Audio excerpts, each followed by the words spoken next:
You ask Tiger to solve. This deals with linear equations with one unknown. The final result is y equals -2. Let's solve it step by step. Simplify the expression. Expand the parentheses. Simplify the arithmetic. Group all y terms on the left side of the equation.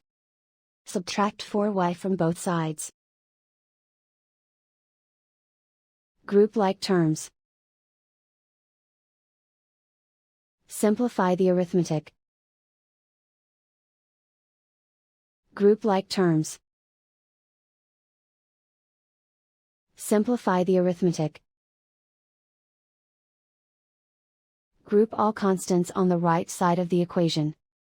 Add 28 to both sides. Simplify the arithmetic.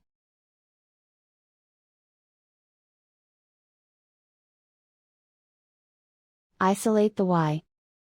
Divide both sides by -10. Cancel out the negatives.